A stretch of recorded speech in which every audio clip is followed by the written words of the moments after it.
Boa tarde, irmãos. Estamos aqui dia 2 de julho de 2020 e hoje nós vamos começar a nossa revista desse trimestre agora de vida cristã. É a revista do terceiro trimestre de 2020. Como nós fizemos com as revistas passadas, nós vamos continuar fazendo alguns estudos. E hoje nós vamos estudar o artigo a maior agência de ensino cristão do mundo, falando sobre a escola dominical. Nesse trimestre, a gente comemora, né, o dia do aniversário da escola dominical. E eu convidei a nossa irmã Neide Matos de Lima, da Igreja Congregacional de Cabuís, esposa do pastor Julimar, que já é pastor lá há 9 anos, e eles atuam bastante na área de educação da denominação, escrevem artigos, têm experiência com escola dominical. Neide foi, né? Nós fomos membros da Igreja Congregacional em Braz de Pina, e Neide foi superintendente do departamento infantil, superintendente do departamento de adultos, então ela tem bastante autoridade assim para falar sobre escola dominical conosco. E nós vamos passar nesse momento a palavra para ela. Irmãos, boa tarde. No primeiro momento, eu gostaria de agradecer o convite. É um privilégio estar aqui com vocês, nesse ambiente novo, né, para a maioria, e agradecer também a confiança. E dizer que a gente vai estar aqui compartilhando alguma coisa a respeito de escola dominical e de ensino através da escola dominical, mas eu gostaria também que os irmãos, na medida do desejo dos irmãos, interagissem comigo, dúvidas, perguntas, acrescentar. Eu não gostaria de ficar falando sozinho o tempo todo, né? Então, eu quero começar fazendo uma oração. Vamos orar? Pai, nós queremos te agradecer por esse tempo que o Senhor nos proporciona. Suplicamos a tua bênção para que seja proveitoso, seja produtivo e que realmente agregue valor, importância às nossas vidas. Abençoa cada um que já está online, abençoa cada um que será alcançado, Pai, e nos ajuda para que estejamos te servindo em fidelidade, retidão, e possamos realmente ter amor à obra do ensino nas igrejas e realizá-la conforme o teu querer. Perdoa, Senhor, os meus pecados e me ajuda para que seja fiel àquilo que o Senhor colocou no meu coração. Em nome de Jesus. Amém, Senhor. Amém. Bom, a primeira coisa eu gostaria de começar fazendo referência a 3 versículos que são de livros diferentes. Não é uma colcha de retalhos, mas são 3 versículos de livros diferentes, mas que remetem para a questão do ensino. O primeiro se encontra lá no livro de Esdras, capítulo 7, versículo 10. Sim, eu estou ocupada. Porque Esdras tinha disposto o coração para buscar a lei do Senhor e para cumprir e para ensinar em Israel os seus estatutos e os seus juízos. O outro versículo se encontra lá em Colossenses 3, 23 e 24. Tudo que fizerem, façam de todo o coração como para o Senhor e não para os homens, sabendo que receberão do Senhor a recompensa da herança. É a Cristo, o Senhor, que vocês estão servindo. E o terceiro versículo, muito conhecido também, se encontra no livro de Eclesiastes, no capítulo 9, versículo 10. Tudo quanto te vier à mão para fazer, faze-o conforme as tuas forças. Eu gostaria de ficar limitada à parte A deste versículo, ainda que vá ler a parte B, porque no além, para onde tu vais, não há obra, nem projetos, nem conhecimento, nem sabedoria alguma. E eu gostaria de destacar aqui a importância do estudo da palavra de Deus, antes de falar do estudo na escola dominical. E a gente sabe que é importante que conheçamos a Deus, conheçamos o seu plano eterno de salvação em Jesus, a sua vontade, os seus propósitos, para que vivamos de forma que lhe seja agradável. Então, nós precisamos conhecer e viver esses ensinos em retidão, em integridade, em comunhão com Ele e com o próximo. E eu gosto muito do começo do versículo que declara: Esdras tinha disposto o coração para buscar a lei do Senhor. Quer dizer, no seu coração havia interesse, havia motivação. E eu acho que é um aspecto fundamental para aquele que pretende ou que já atua como professor da escola dominical. Tem que estar com o seu coração disposto a buscar a lei do Senhor. E a Bíblia define o padrão de Deus para o homem, princípios, valores, virtudes que norteiam esse viver. E nesse contexto de conhecimento de Deus e seus propósitos para nós, através do estudo regular da sua palavra, a melhor agência é a escola dominical. Em nossa denominação, não é comum o uso da nomenclatura EBD. Há até muitos pastores, principalmente pastores, que rejeitam, porque ela é adotada por outras denominações.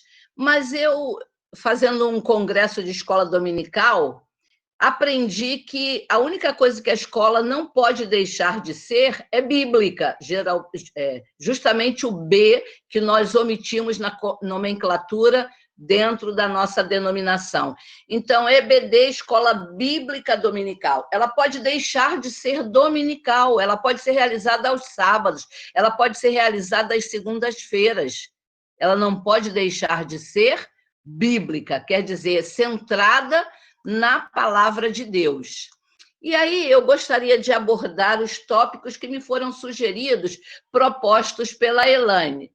Ainda que, de repente, eu possa ampliar um pouquinho, mas o primeiro tópico é a importância do ensino da palavra de Deus através da escola dominical. Por que a escola dominical é a melhor agência de estudo da palavra?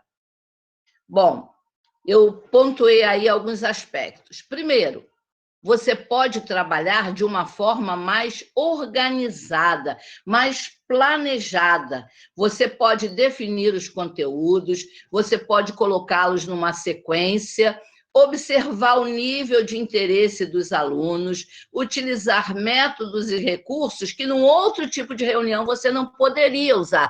Por exemplo, num estudo de doutrinas, dificilmente existe a iteração. Dificilmente aquele que ministra o ensino num culto de doutrina usa recursos como, por exemplo, data show, cartazes, música, vídeos. E o estudo em classe na escola dominical favorece o uso desses recursos, né? Uma outra vantagem é que você pode trabalhar com grupos menores e num clima bem formal. Às vezes, aquele ambiente formal do templo, de um culto, acaba tirando assim a naturalidade, o interesse, né? A possibilidade de interação também. Então, num grupo menor, num ambiente mais informal, descontraído, isso aí pode favorecer a interação, que é importante demais que aconteça na escola dominical. O professor não pode ser um falador durante todo o tempo do estudo. Ele tem também que ouvir os seus alunos, porque o retorno dado pelos alunos é o feedback da atenção, do conteúdo que foi aprendido, do interesse do aluno por aquele conteúdo, por aquela aula. Então, eu pontuei apenas esses dois aspectos aí, o trabalho mais organizado, com possibilidade do uso de muitos recursos, vários, né? E também o ambiente informal, por se tratar de um grupo menor. Agora, a outra proposta foi o que o professor do tempo de hoje precisa ter, ser e fazer para manter seus alunos conectados. É muito difícil, porque os apelos externos são grandes, né? Então, o professor tem que trabalhar realmente bastante para que o aluno esteja o tempo todo atento, conectado ali, àquilo que está sendo ministrado durante aquele tempo. E aí eu pensei, o que o professor precisa ser? Em primeiro lugar, ele tem que ser um estudioso incansável da palavra de Deus. Irmãos, não há como ensinar sem aprender antes. E aprender aprofundando o conhecimento. A gente não pode ficar somente no limite mínimo. A gente tem que aprofundar, mergulhar. Nós temos que ser estudiosos, contínuos e sempre interessados em conhecer mais e mais e mais e mais e saber mais da palavra e com a palavra.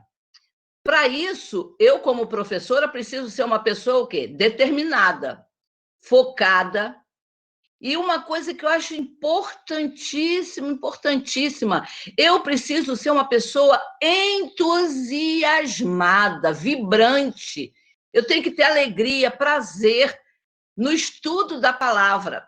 Agora, eu preciso também ser dedicada, organizada, aberta ao novo, que é uma coisa muito difícil, porque a nossa natureza é de resistência ao novo.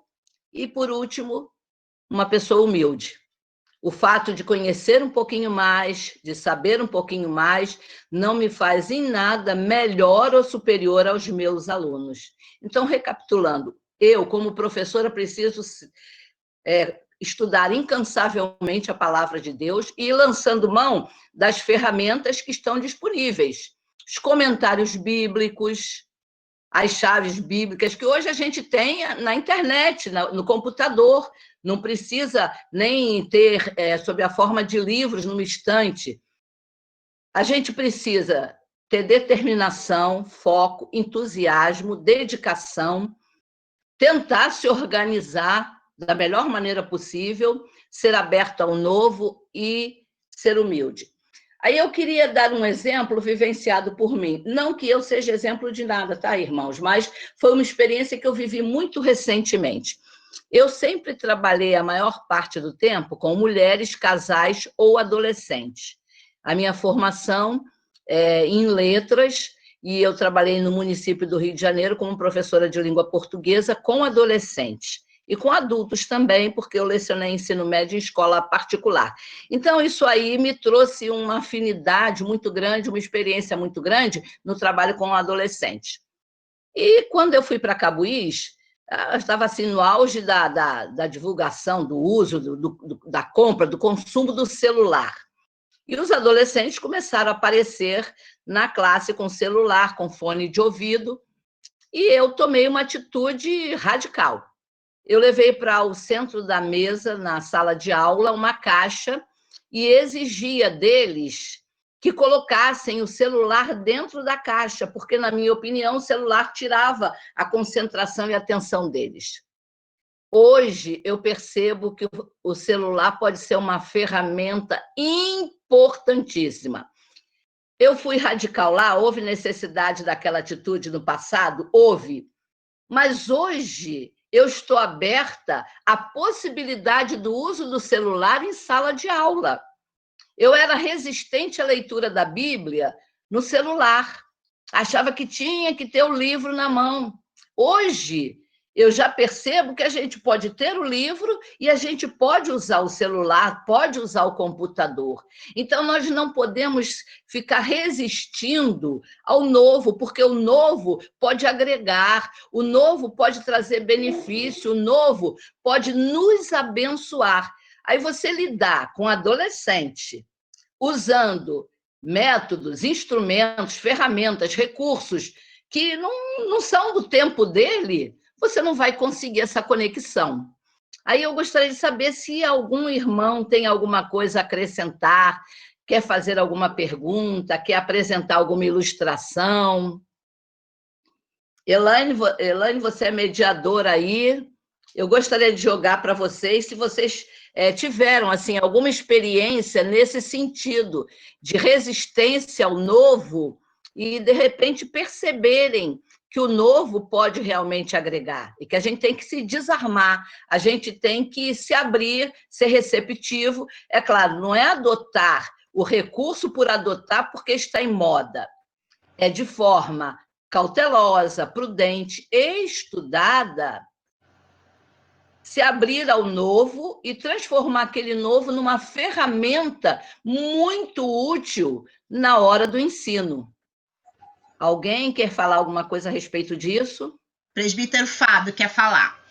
Pode falar, Fábio. Neide, primeiramente, boa tarde para todos, né? Muito bom as suas palavras introdutórias aí, eu concordo com você, né? E com relação à questão de novidade, eu percebo isso também somente quando se fala para adolescente para baixo, jovem, na verdade, para baixo, né? O jovem, mais ou menos, nem tanto, né? O jovem já aceita mais a coisa mais tradicional, mas o adolescente para baixo precisa se virar. Minha esposa faz pedagogia, está estudando pedagogia, tá vendo isso, né? E eu tô vendo agora com as crianças em casa, né? Então, assim, há quem pense que o professor trabalha pouco, né?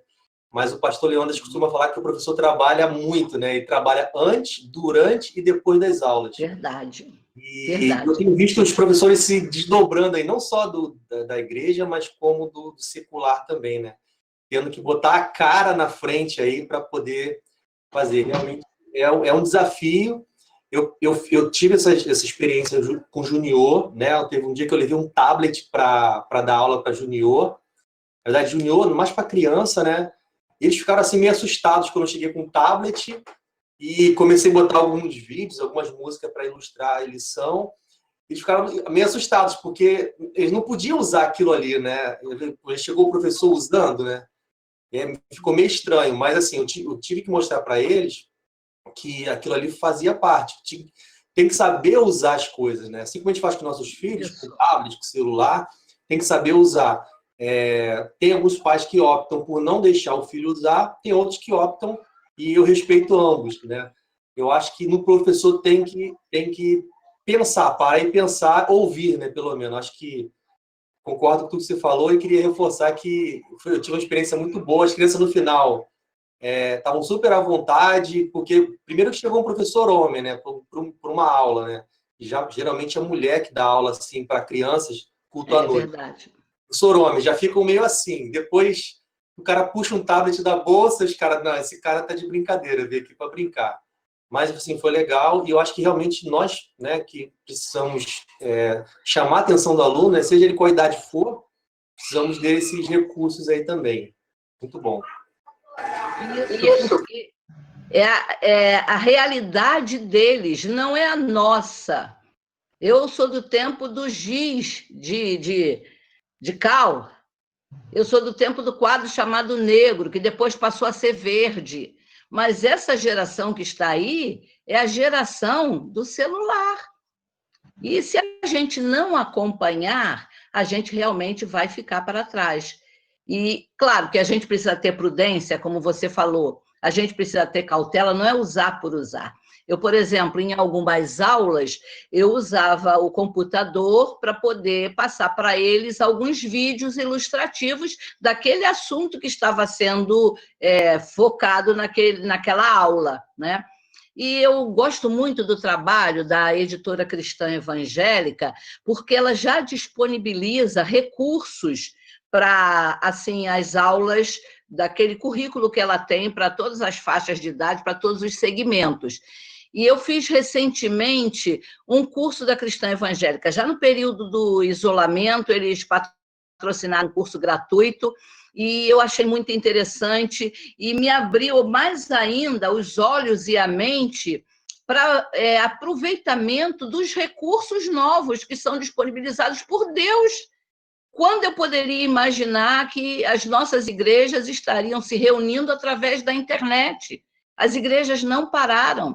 Um recurso para muitos novo, para aquela geração dos 70 anos, 80 anos, impensável há alguns anos atrás, né? Então, Deus nos disponibiliza e a gente tem que apenas administrar e usar com sabedoria. Agora, outro tópico, o que o professor precisa fazer? Eu vou ser assim, bem enfática. estudar, estudar, estudar. Planejar, planejar, planejar. Renovar-se, renovar-se, renovar-se. E depois, avaliar-se, avaliar-se, avaliar-se. Se eu não tenho firmeza naquele conteúdo, se eu não domino aquele conteúdo, eu vou passar no momento da ministração, de alguma forma, insegurança aos alunos. Eles vão notar, eles vão perceber. Então, tem que estudar, estudar muito. Claro que no momento em que a gente chegar e não souber dar uma informação, não souber explicar alguma situação, a gente tem que ter humildade suficiente para dizer, vamos procurar como isso aí se resolve. No momento, eu não sei ou não estou podendo passar para vocês, vamos buscar informação, mas eu preciso ter uma base sólida para poder ministrar com tranquilidade e com autoridade. Então, o estudo contínuo é fundamental. Quando eu fiz a faculdade, eu aprendi que a gente acentuava uma porção de palavras e eu comecei a minha carreira de professor ensinando a colocar trema. Aí, depois de um certo tempo, eu ainda estava dando aula, agora estou aposentada, eu tive que ensinar quando não usar o trema, porque veio uma lei que reformulou a ortografia da língua portuguesa no Brasil. Então, eu fui obrigada a me atualizar, porque senão eu continuaria colocando trema em todas as palavras e ensinando os meus alunos a colocar trema em todas as palavras. E outras alterações mais, né? Então, houve uma reforma ortográfica, eu tive que reconhecer, estudar essa reforma, para poder continuar atualizada e passando alguma coisa atualizada para os meus alunos. Então, o professor precisa estudar continuamente. A outra coisa que ele precisa é sentar e planejar, porque o aluno percebe quando a coisa é improvisada, quando está desmantelada, quando está no improviso. Nem que você sente e faça um pequeno roteiro, mas precisa sentar com antecedência e planejar o passo a passo. Cada momento, a forma de abordagem, separar os recursos que serão utilizados em cada momento. Então, o planejamento é fundamental. O que a gente tinha no passado? Um professor que abria a revista da escola dominical e lia a lição que estava ali registrada. E depois fazia um pequeno comentário. Em muitas escolas dominicais, a coisa continua desse jeito. Eu já fui a algumas igrejas, não estou condenando, reprovando, porque eu sei que há limitação também de pessoas que tenham algum preparo para estar na área de ensino, muitas igrejas com muita dificuldade, mas você percebe que muitas vezes não é a questão de você estar ou não preparado para aquilo, mas é falta de empenho, de interesse em se preparar. Então, o planejamento é fundamental, né? A outra coisa é se renovar. A gente não pode ficar na mesmice, a mesmice é entediante, ela cansa. Se você chega sempre da mesma forma, ministra a aula da mesma forma, faz as saudações, os comentários, é tudo do mesmo jeito, principalmente para criança e adolescente, é muito entediante. Até os adultos, às vezes, ficam entediados, aí começam a sair para beber água, para ir ao banheiro. Então, a gente precisa estar sempre se renovando, está sempre buscando a atualização, a renovação, o uso de novos recursos, de novos métodos, de material novo. A gente tem que pesquisar isso e hoje você pode fazer isso tudinho com um clique. Você vai à internet, você posta lá um assunto, ela abre diante de você um painel de possibilidades.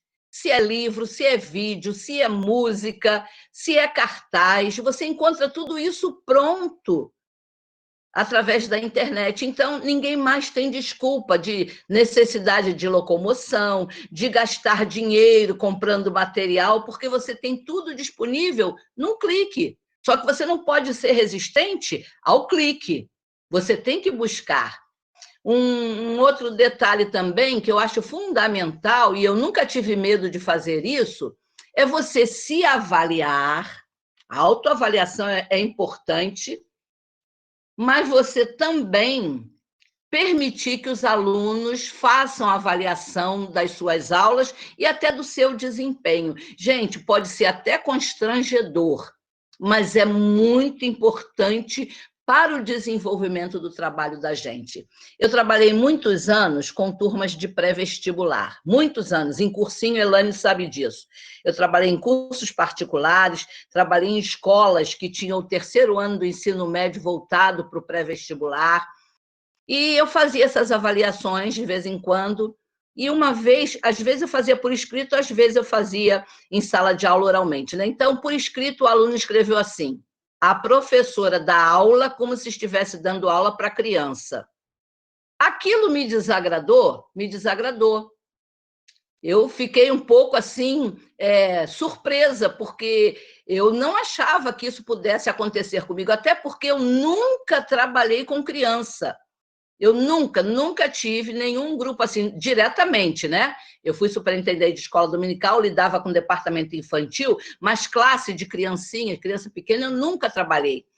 E aí eu levei um susto. Mas, gente, aquilo foi um feedback para mim importantíssimo, porque eu pude reformular minha prática, me policiar mais nas brincadeiras, me policiar mais no uso da fala, no uso dos gestos. Um aluno só escreveu isso, mas foi importante, porque me permitiu reformular um comportamento que parecia infantil para ele. Não que eu tivesse que agradá-lo, mas eu parei para pensar e refletir e percebi que realmente em alguns momentos eu não os via assim como pessoas adultas, a maioria adulto, né? Faixa 18, 19, 20 anos, mas em alguns momentos eu me relacionava com eles como se eles fossem mais novinhos. Mexeu comigo, mexeu com o meu ego, mexeu, mas me permitiu ser mais cautelosa, ser mais assim cuidadosa em todo o meu desempenho. Então, essa autoavaliação é importante e, de vez em quando, não digo que se faça o tempo todo, mas, de vez em quando, permitir que os alunos estejam também avaliando tanto a aula quanto o professor, porque isso dá retorno para a reformulação da nossa aula, né? De tudo aquilo que a gente planejou. Aí, o outro aspecto que eu gostaria também de considerar, o professor precisa ter um amor incondicional a Deus, a sua palavra, ter muita fé, porque em determinados momentos a vontade é de desistir. Quando você olha para aquele aluno mais resistente, que às vezes parece ausente na sala de aula, olhando para o nada, ou é mais rebelde, eu estou falando mais especificamente de adolescente, né? Mas tem um adulto também. Você precisa ter fé, continuar confiando que pela ação do Espírito Santo na sua vida, pela bênção de Deus naquilo que você está fazendo, você vai alcançar os objetivos a que você se propôs. Então, a gente precisa, além de amor à palavra, amor a Deus, fé, a gente também precisa ter um interesse amoroso muito grande pelo ensino. Gente, é impressionante como o aluno percebe se o professor gosta ou não daquilo que ele está fazendo. Se o professor transmite com entusiasmo, se ele transmite com amor. E isto é significativo na aprendizagem, gente, é muito importante. Às vezes, o nosso distanciamento do aluno ou a nossa falta de entusiasmo são as barreiras que se levantam. O aluno deixa de estar conectado porque ele percebe que não há amor pelo que a gente está ministrando, nem há amor pelo próprio aluno. Então, a gente precisa ter esse cuidado. É um gesto de simpatia, é um sorriso, é um olhar, é uma palavra de acolhimento. Todas essas coisas são significativas. E eu vou contar para vocês uma experiência que eu vivenciei também na igreja de Cabuís. Quando eu cheguei à igreja de Cabuís, não havia classe de adolescentes. Os adolescentes participavam da classe de adultos. E o número de adolescentes era razoável. E eu fiquei muito assustada, porque as aulas eram muito formais, aquele tom severo, né? E eu sugeri logo a Julimar que se criasse uma classe de adolescentes. E, no primeiro momento, quando eles vieram para a salinha, um menino muito rebelde, muito rebelde, flamenguista, nada a ver, tá? Só para brincar, descontrair, muito rebelde, criava muita resistência ao ensino. Aí ele ficava de pés assim, vá ao banheiro. Aí eu dizia para ele, você está me comunicando ou você está pedindo para ir? Ele era rompante. E eu comecei a orar pedindo a Deus sabedoria para lidar com aquele menino. Senhor, não é possível, eu tenho que alcançar esse menino. Quer dizer, o Senhor vai alcançar através da minha vida, mas não pode ser nesse clima tenso que é gerado pela a reação dele, assim, sempre rebelde, sempre em desobediência, sempre querendo criar tumulto. E eu soube que ele fazia aniversário dia 16 de janeiro e que ele era um flamenguista fanático. Eu fui à rodoviária Novo Rio para levar uns amigos que iam embarcar e conheci ali na rodoviária Novo Rio o Ninho do Urubu, que é a loja do Flamengo, e estava perto do aniversário dele. E eu entrei para saber os preços das coisas, resolvi comprar um presente do Flamengo para ele, mas tudo muito caro. Mas eu descobri lá, régua do Flamengo, apontador do Flamengo, adesivo do Flamengo, chaveiro do Flamengo, tudo baratinho. Aí eu comprei as coisas baratinhas, formei um kit, botei num saquinho do Flamengo e no dia do aniversário eu dei para ele. Gente, bastou este gesto, coisa boba para mim, insignificante, para mudar o relacionamento dele comigo. E aí, hoje, ele já é um rapaz de 17, 18 anos, acho que uns 18, naquela época ele tinha uns 12. Quando ele chega à igreja, se eu estou sentado assim numa cadeira, num culto à noite, ele vem por trás de mim, se joga e me abraça. Aí, claro que eu brinco com ele, né? Falo umas coisas contra o Flamengo, coisa e tal, para descontrair, mas o vínculo, a ponte, foi esse kit com as coisas do Flamengo, coisa boba. Dali para frente, ele foi, se tornou um colaborador, passou a ser mais obediente, mais respeitoso. Então, quando a gente tiver um aluno com dificuldade, principalmente de relacionamento com a gente precisa se preocupar, sim, não hostilizar, mas ter uma atitude de acolhimento, uma atitude amorosa, orar, ter fé que o Senhor pode usar a sua vida para alcançar aquela pessoa também. Porque enquanto ela estiver desinteressada do ensino, nada vai acontecer na vida dela em termos de fé, em termos de ação do Senhor. Ela precisa ser motivada às coisas do Senhor através da minha vida. E isso aí é importantíssimo, o professor tem que ter esta santa preocupação. O professor também precisa levar em consideração que ele não ministra o ensino pelo ensino. Não é informação para ser acumulada, não é conhecimento para ser armazenado, mas é alguma coisa que vai abençoar a vida do aluno em termos de vivência, que vai produzir mudança de comportamento, de atitude. E uma coisa assim prioritária no ensino, seja a faixa de idade que for, é você levar o aluno, se ainda não tomou uma decisão de reconhecer Jesus como Salvador da sua vida, a tomar essa decisão. Por isso que o tempo tem que ser de ensino e evangelização. O tempo todo você tem que confrontar o aluno com a realidade que ele é pecador. Claro que na linguagem adequada à faixa de idade dele. Claro que você vai ministrar isso dentro do contexto da lição. Mas eu estou fazendo um outro curso no momento, este não é gratuito, é pago, através da internet. Ele foi organizado pelo pastor Augusto Nicodemos, é um pastor presbiteriano, vocês conhecem, muito conceituado, e o curso é de pregação expositiva. Eu não sou pastora, não sou pregadora, eu gosto do ensino, mas senti interesse em fazer, e esse tempo meio ocioso por causa do isolamento me levou a fazer o curso. Gente, eles têm enfatizado que a palavra de Deus de Gênesis e Apocalipse aponta para Jesus, é a salvação em Jesus. E que, às vezes, a gente ministra e desvincula esse ensino fundamental da palavra de Deus. Então, eles apresentam, nos vários livros da Bíblia, como você pode fazer a ponte, o vínculo com a mensagem de salvação. O nosso aluno precisa conhecer Jesus como Salvador da vida dele.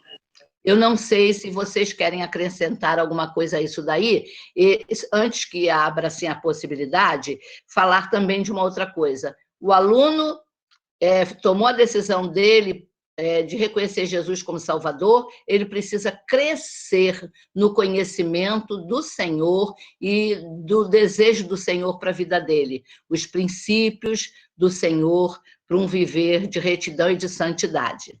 Alguém gostaria de acrescentar alguma coisa, alguma experiência?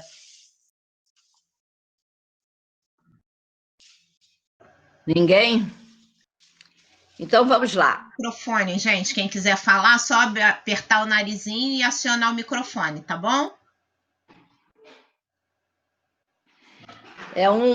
Mais uma coisa. O professor precisa orar continuamente por seus alunos e por si mesmo. Orar pelos alunos. Não adianta você se colocar na frente de uma classe bem preparado, com muitos recursos, se isso daí não for encharcado de oração. Então, você precisa encharcar o seu desempenho, a sua ação na administração do ensino com oração. Oração, oração, oração o tempo todo. Ore antes, durante e depois. Aí eu vou contar uma outra experiência. Eu tenho uma aluna... Hoje eu não sou mais a professora da classe de adolescentes, eu tenho trabalhado mais com os adultos. Mas eu tinha uma aluna que tinha uns 14 anos, mais ou menos, e chegou ao meu conhecimento, através dos outros adolescentes da igreja, que ela tinha postado umas fotos inconvenientes na internet. Aí, assim, numa situação que não era recomendável para alguém de uma família cristã, frequentadora de uma igreja evangélica. E eu fiquei muito preocupada, porque isso começou a repercutir no meio deles, e de imediato eu orei: Senhor, me dá sabedoria, porque eu vou ter que tratar esse assunto. Chegou ao meu conhecimento, não foi à toa, eu não posso fugir de abordar essa questão. E eu tinha certeza que os pais não sabiam, até porque os pais são muito zelosos e muito severos. Não foi por falta de atenção e cuidado dos pais. Foi realmente coisa assim, de momento. E buscando sabedoria, né? Eu falei com uma menina que tinha me trazido a notícia, ela falou com a pessoa que tinha multiplicado, que não era da igreja, que tinha multiplicado a foto, a pessoa tirou a foto. Só que todo mundo já tinha a foto no seu celular, todo mundo salvou, e não teve como controlar nesse aspecto de multiplicação. Mas aí eu precisava chegar aos pais, eu precisava também conversar com ela, mas eu achei melhor ir através dos pais. Só que se eu fosse diretamente aos pais, eu conhecendo a família, sabia que haveria algum atrito. E Deus me apontou uma irmã da igreja, muito amiga da mãe, muito, muito, muito amiga da mãe. Eu a chamei, compartilhei com ela. Eu já tinha recomendado aos adolescentes, até assim, num tom meio autoritário: gente, morreu aqui, vocês estão proibidos de falar deste assunto. Eu administro por decreto, eu sempre brinco com eles assim. Eles já sabem que é uma brincadeira, mas eles respeitam. Olha só, proibidos de tocar no assunto, proibidos de multiplicar, de passar isso adiante. E realmente eles não falaram mais nada, e eu fui em cima dessa irmã. Ela ficou assustada, porque Deus vai usar a sua vida, eu vou orar, nós vamos encontrar uma forma de chegar até a família, principalmente aos pais, que eram os que poderiam realmente ter uma conversa com a filha com uma autoridade maior. E assim foi. Num domingo de manhã, nós conversamos e oramos juntas, eu e a irmã, que iria conversar com os pais, e já havia um arrependimento muito grande da parte da menina. Eles fazem essas coisas sem terem a dimensão do alcance e do problema que pode ser gerado.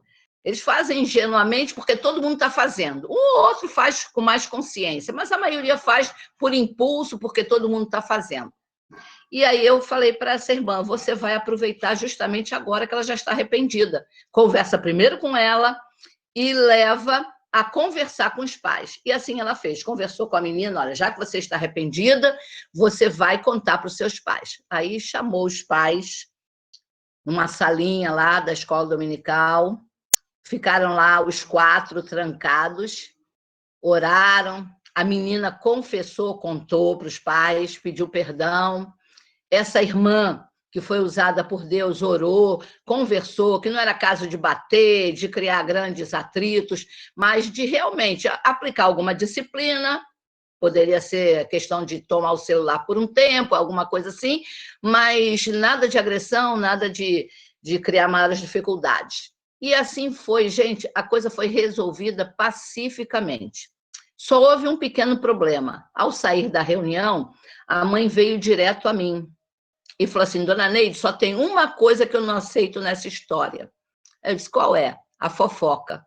Aí eu disse assim, mas você já imaginou que foi através da fofoca, já pensou que foi através da fofoca que o assunto chegou a mim? E chegando a mim, eu pude levar para vocês através da menina e a questão ser resolvida? A gente não gostaria que fosse assim, mas foi pela informação que me chegou, que chegou a você. Ela, visto por esse lado, realmente, eu agradeço a senhora. Irmãos, eu já enfrentei lá na igreja de Cabuís questões mais graves, questões que eu não posso mencionar aqui, porque eu não sei o alcance desse vídeo. E graças a Deus, elas foram resolvidas, não porque eu sou melhor que ninguém, mais sábia que ninguém, mas pela bênção de Deus norteando a ação, a atitude. Por isso que nós temos que orar o tempo todo, por isso que temos que ter amor por eles o tempo todo, por isso que precisamos nos preocupar, como se fossem nossos filhos. Mesmo quem trabalha com adulto, às vezes a pessoa é cascuda, 40 anos de igreja, mas é criança na fé, criança no conhecimento da palavra, imatura na fé. E a gente precisa caminhar em paciência, em oração, em investimento naquela vida, crendo que a ação é do Espírito Santo de Deus. Amém? Alguém quer acrescentar alguma coisa aí a esse respeito?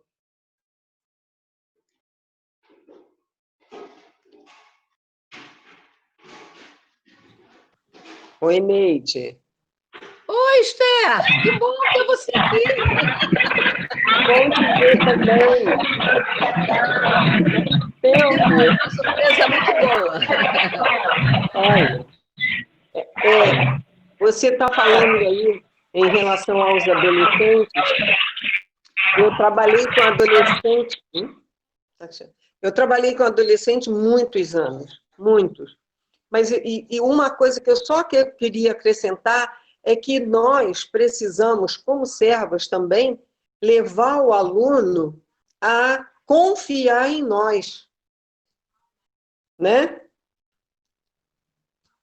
Isso é vital, isso é fundamental.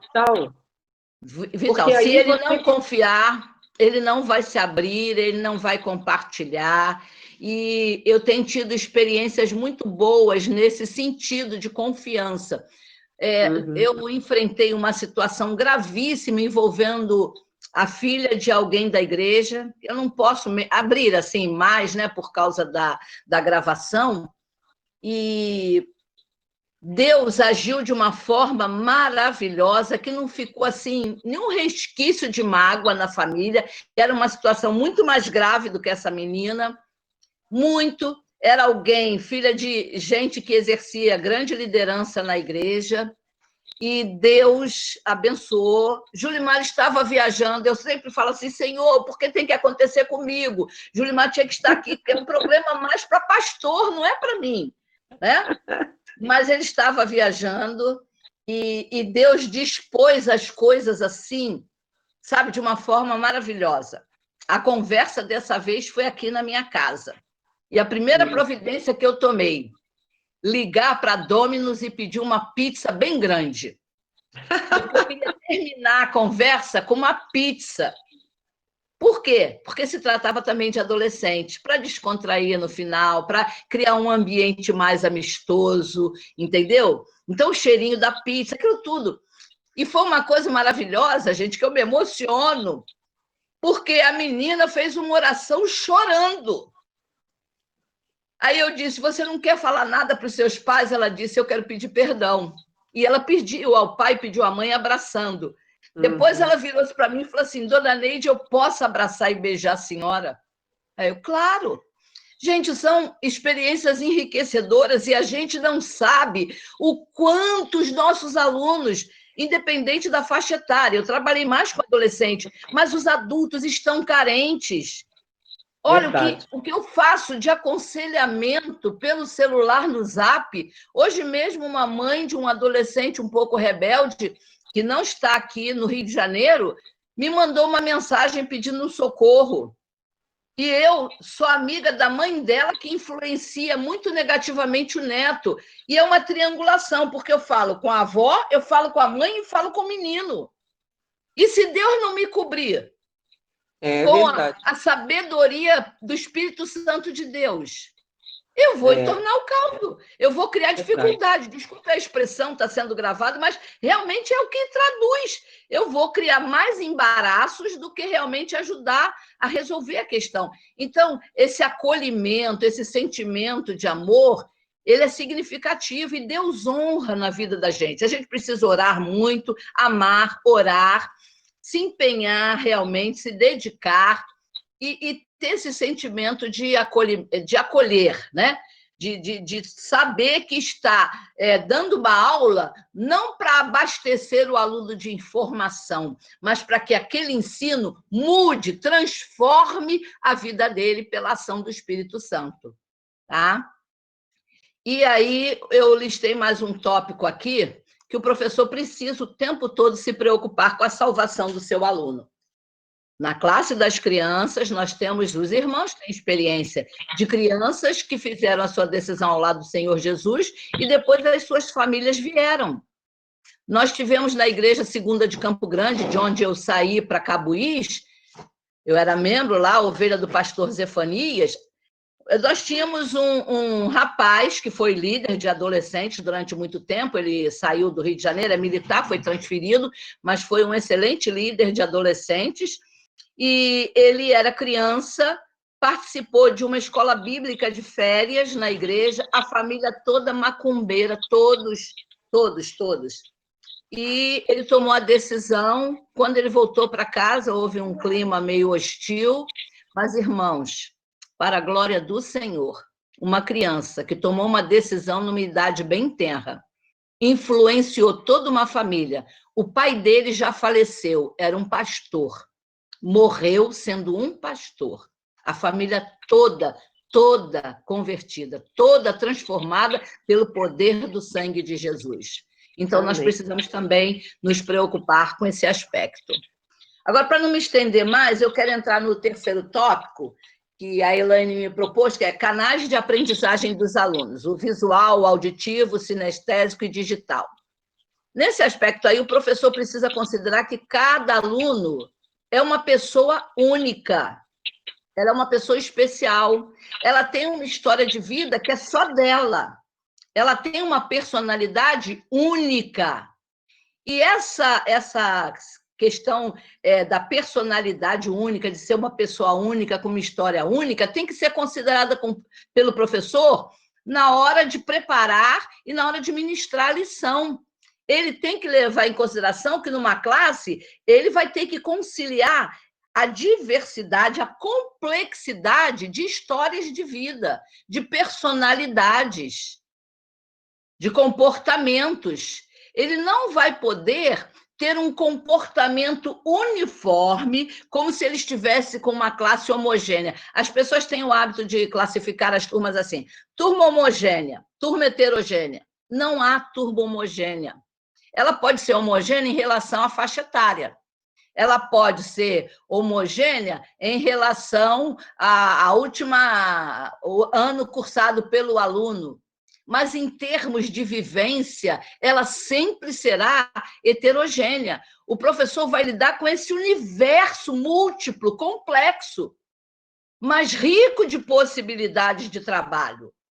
E aí, mais uma experiência que eu tive, dessa vez na rede municipal do Rio de Janeiro. Eu fui fazer hora extra numa escola de comunidade. Eu nunca tinha trabalhado diretamente numa escola de comunidade. Cheguei eu com meu 1,80 m, com aquela pose de professora de língua portuguesa, comecei a trabalhar com uma turma de 5ª série, hoje o 6º ano. Só que os alunos da faixa etária mais alta, repetentes, as meninas já com iniciação sexual, algumas já tinham feito aborto, meninos com experiência de uso de drogas, e eu cheguei toda quadradinha, toda formatada, né? Toda na minha forma da tradição, do meu comportamento, que já vinha de muitos anos, porque lidava com turmas que eram mais fáceis. Comecei a ter problemas, irmãos. Um dia eu tive um problema tão grave, que eu, pela primeira vez na minha vida, numa trajetória, isso foi já no final do meu exercício no município do Rio, depois de uma trajetória de mais de 30 anos, eu saí de sala de aula, no meio da aula, chorando, e como era hora extra, eu falei para o diretor assim: cancela minha hora extra, que eu nunca mais vou voltar. O diretor se desesperou, veio atrás de mim: professora, por favor, não nos abandona, eu vou dar um tempo, fique em casa o tempo que a senhora precisar, a gente vai conversar com eles, vai conversar com os pais. Pela primeira vez na minha vida, eu estava desistindo de tudo. Eu já tinha trabalhado com adultos, turmas de ensino médio, nunca tinha tido um problema tão grave como eu tive naquela turma. E eu vim para minha casa, né? Comecei a chorar: não volto. E no dia marcado pelo diretor, fiquei 1 ou 2 dias em casa, no dia marcado pelo diretor para retorno, para confirmar a desistência da hora extra, eu falei para Julimar: Julimar, você vai comigo para não me fazer continuar. Você vai se manter firme, assim, vai me ajudar a manter a palavra de que eu vou desistir. Olha só a minha pretensão. E quando eu saí daquela escola, no dia da confusão lá, eu encontrei uma funcionária que tinha trabalhado comigo em outra escola. E ela falou assim: dona Neide, procura um médico, porque o seu rosto está muito vermelho, muito vermelho. E eu sei que quando meu rosto está muito vermelho, eu estou com a pressão alta, porque eu não tenho outro sintoma de hipertensão. Graças a Deus não tive mais nenhum pico, mas quando eu tinha, era o rosto vermelho. Aí eu passei antes numa clínica, num hospital, aliás, e fui medir a pressão lá, e a pressão estava altíssima. Gente, foi uma coisa tão traumatizante para mim, aquele momento, que quando eu saí de dentro da escola, eu quebrei o salto da sandália, da forma como eu saí. Tudo bem, voltei 1 ou 2 dias depois, mas o Senhor já tinha trabalhado no meu coração. O Senhor já tinha dito para mim assim: Neide, você quer trabalhar com essa turma do mesmo jeito que você trabalhou nas outras escolas. Você quer trabalhar com esses alunos do mesmo jeito que você trabalhou com os outros alunos. Você vai ter que mudar. E ali eu queria dizer não para a continuação da hora extra, mas Deus não permitiu. E eu reformulei o meu trabalho. Passei a trabalhar com eles de uma forma totalmente diferente, totalmente, em termos de relacionamento interpessoal, em termos de técnicas que eu usava, recursos que eu usava, eu mudei completamente. Vocês sabem o que aconteceu? No dia do meu aniversário, eles fizeram uma surpresa, a sala toda decorada de preto. Eu levei um susto, bola preta, tudo preto. som de funk pesado e um bolo salgadinho, refrigerante. E o diretor, Neide, eu já vou preparar você. Faz de conta que você não sabe, mas eles estão preparando uma festança para comemorar o seu aniversário. Aquilo também me emocionou profundamente. Gente, a falha estava em mim. Eu não estava sabendo lidar com aquela situação.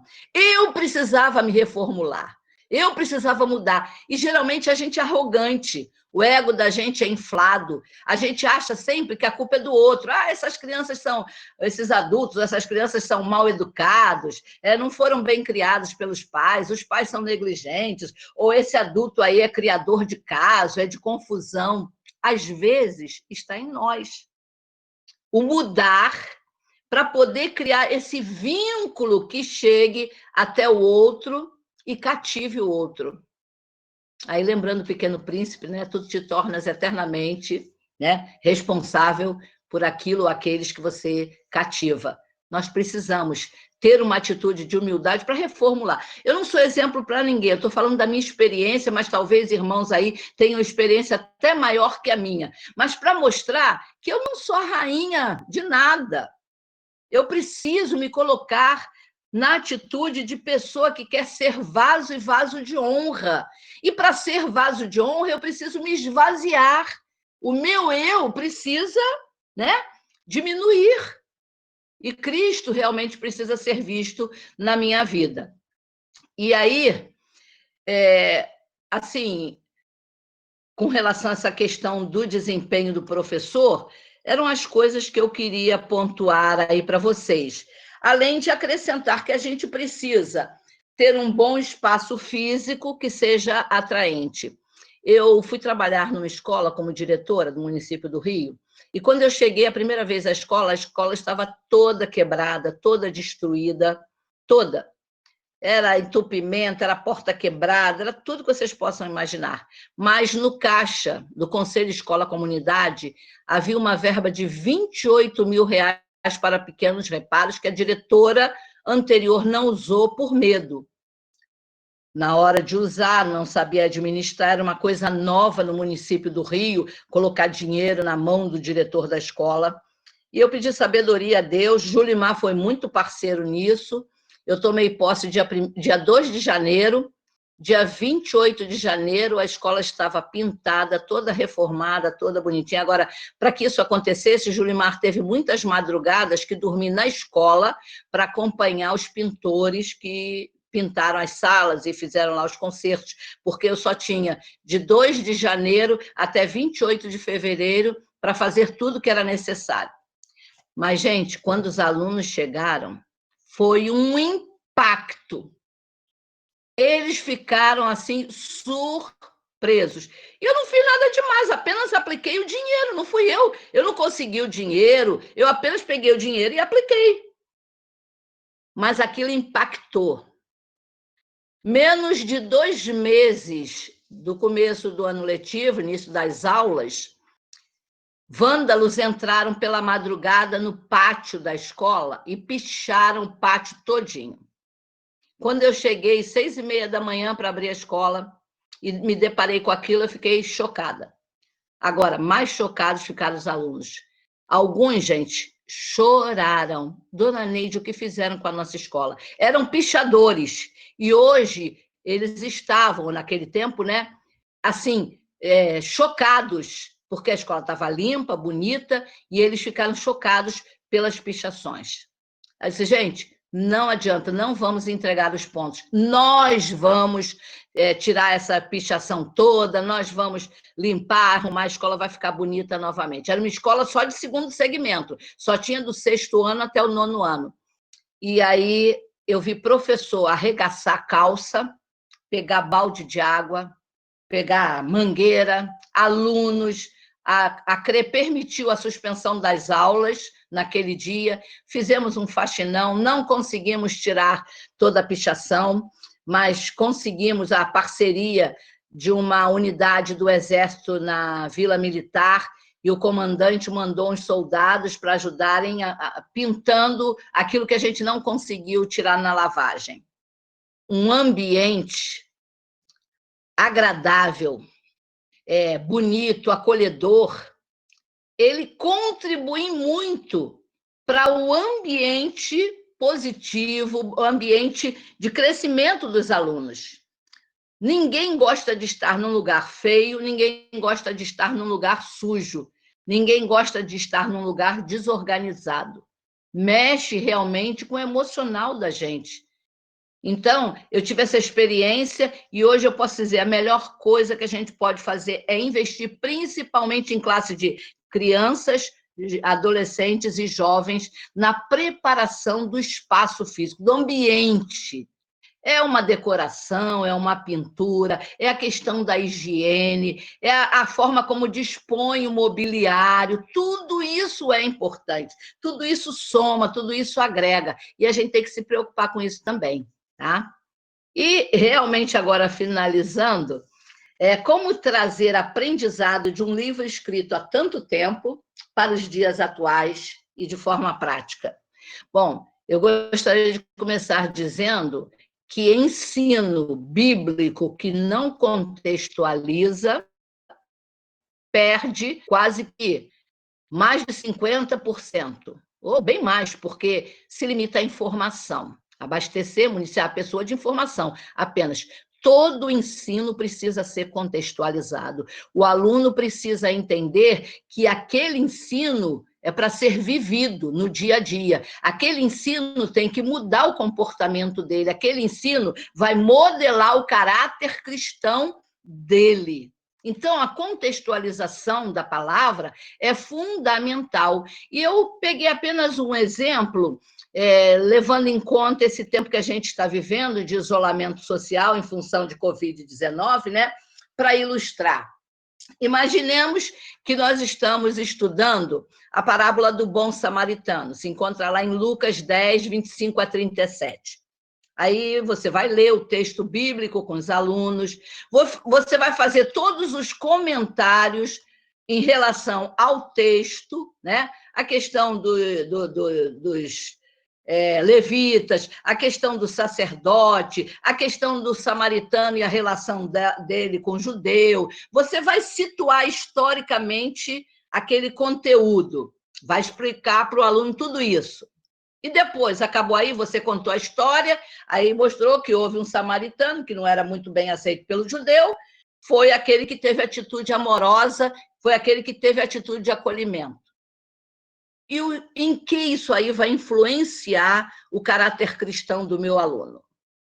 Bom, eu posso, depois de toda essa parte de situar historicamente aquele ensino, de transmitir todas as informações relativas ao texto, aquele contexto, né, ali do texto, eu posso desafiá-los, e o tempo de pandemia, por exemplo, é um exemplo de que isso é possível de acontecer, porque nos tornamos mais sensíveis, a desenvolverem uma atitude semelhante à atitude do samaritano.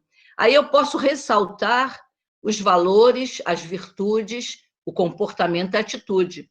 Amor, empatia, acolhimento, tomada de atitude, ação, porque às vezes a gente fica só na teoria, a gente fica só falando que tem pena, a gente fica só constatando que há necessidade e a carência, mas a gente não toma atitude.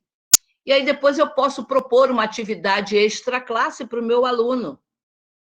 Que tal a gente tentar identificar na igreja ou no entorno da igreja aqueles que têm uma carência de qualquer tipo, de qualquer ordem, e a gente abençoar? Se for uma carência de alimentos, a gente vai obter doações para levar essas pessoas. Mas pode ser uma carência emocional. Por exemplo, os idosos que, por enfermidade, por vários problemas da própria idade, não conseguem frequentar regularmente os cultos no templo. Nós podemos ir até esses idosos e fazer na casa deles uma reunião, cantar, ler um texto da palavra, desenvolver alguma atividade com eles. A Igreja de Capoeira Grande, irmãos, está desenvolvendo uma atividade que eles chamaram de serenata, agora eu não estou lembrada exatamente, serenata do amor ou serenata alguma coisa, mas chamaram de serenata. O que eles fazem? Um grupo sai com violão, vai até a casa das pessoas mais idosas, daquelas que estão com mais dificuldade de acessar a internet para participar dos cultos online, e canta. E leva alguma mensagem muito rápida. Eu gostei muito da ideia. O pastor é um pastor ainda jovem. Então, ele sai com aquele grupo, vai às casas. A gente precisa mostrar para o aluno que os ensinos bíblicos estão lá registrados para serem vividos no dia a dia, transformados em comportamento, em atitude da nossa parte. Então, eu vou pegar o ensino bíblico como gancho, mas eu vou contextualizar, eu vou aplicar. Eu preciso desenvolver ou ser usada por Deus para que o Espírito Santo desenvolva, melhor dizendo, amor, empatia, misericórdia. De repente, alguém vai se identificar com o dom de socorro. É um dom bíblico. A pessoa não tem muita noção, muita consciência que ela tem esse dom. Então, a gente precisa promover, de alguma forma, atividade, reflexão, contextualizando o ensino bíblico. A gente não pode parar lá no passado. Isso aí foi o que aconteceu lá naquela época, e o samaritano foi o único que socorreu e fez, aconteceu e ponto. Bateu o sinal, eu vou me embora lá para o encerramento da escola dominical. Eu preciso levar o meu aluno a refletir que a necessidade de que aquele ensino seja aplicado à vida dele e transforme o comportamento dele naquele quesito, naqueles quesitos que estão como objetivo ali na lição. E agora, então, eu gostaria de falar de mais alguma coisa, assim, encerrando mesmo, já no finalzinho. Jesus é o melhor exemplo de mestre. Ele reuniu pequenos grupos e ele reuniu grandes grupos. Ele falava também nas sinagogas. Segunda coisa, Jesus partia da realidade vivencial do aluno.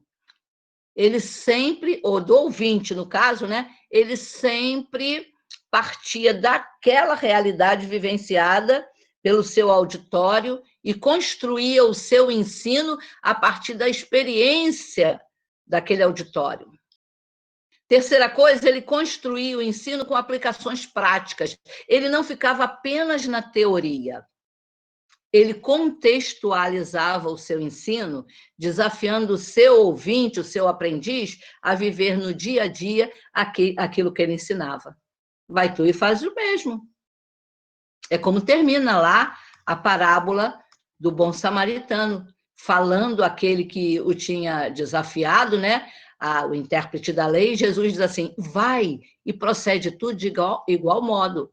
Ele contextualizou. Ele mostrou que é possível agir com misericórdia e socorrer e abençoar. E Jesus, então, é o melhor exemplo para a gente. Agora, como observações finais, o professor precisa, antes de ensinar, viver os ensinos. Gente, não adianta, nós não enganamos ninguém e nós temos que ter a consciência de que somos observados todo tempo. E eu vou contar mais uma experiência. Eu trabalhei no município do Rio, numa escola aqui em Campo Grande, com uma turma de 6º ano. E havia uma menina bem novinha, devia ter uns 11, 12 anos, muito bonitinha, toda engraçadinha, todo mundo gostava dela. E ela gostava de sentar bem no meio da sala. E um dia ela chegou perto de mim, já no final do ano, e falou assim, Dona Neide, a senhora sabe que eu observei a senhora o ano inteiro e eu percebi que a sua unha do dedo mindinho não cresce? Gente, eu fiquei chocada. Como é que numa aula de língua portuguesa, em que eu estou falando de sujeito, predicado, objeto direto, objeto indireto, alguém está observando a minha unha de uma das mãos do dedo mindinho? E aquilo me impactou. Por quê? Como eu era uma pessoa muito ansiosa, ainda sou, eu peço ao Espírito Santo que controle a minha ansiedade. Eu descarregava a minha ansiedade cutucando a unha assim, ó. e as outras cresciam, mas aquela era vítima do meu estresse, minha ansiedade, e eu cutucava, então ela nunca crescia. E a garota notou, ela percebeu, ela passou um ano observando que a unha não crescia. Que dirá a minha fala, que dirá a minha maneira de me vestir? Eu lembro que eu trabalhei num curso pré-vestibular à noite, um curso livre, e a minha irmã era aluna, era um curso livre, não havia nenhum impedimento para que ela fosse aluna, mas ninguém sabia na turma que ela era minha irmã. Aí minha irmã me contou depois de uma aula, na hora que você estava para entrar, uma aluna falou assim, lá vem aquela professora que só anda de saia rosa. Isso há mais de 30 anos atrás. Realmente, eu tinha uma saia cor-de-rosa, godê, as mulheres sabem muito bem que feitio é esse, e eu gostava demais daquela saia. E eu vivia usando aquela saia direto. E a menina registrou isso, que eu só andava com aquela saia. Sinal de que ela tinha observado que eu tinha ido mais de uma vez. Então, ter preocupação com o testemunho é vital. Eu tenho que, antes de ensinar, viver o que eu ensino. Eu tenho que ser reconhecida como a sunamita reconheceu o profeta Eliseu, segundo a Reis 4, versículos 8 e 9. Certo dia passou Eliseu por Sunem, onde se achava uma mulher rica, a qual o constrangeu a comer pão. Daí, todas as vezes que passava por lá, entrava para comer. Ela disse a seu marido, vejo que este que passa sempre por nós é um santo homem de Deus. As pessoas precisam nos ver assim, ainda que tenhamos defeitos, mas precisam ver que nós honramos com a nossa vida o testemunho da fé, que não é nosso, eu sempre digo isso. Eu não tenho testemunho nenhum para dar, o testemunho não é meu, o testemunho é do Senhor Jesus que passa pela minha vida. E eu tenho que honrar, eu não posso macular esse testemunho. Então, viver antes de ensinar. E agora, realmente, os 2 últimos tópicos.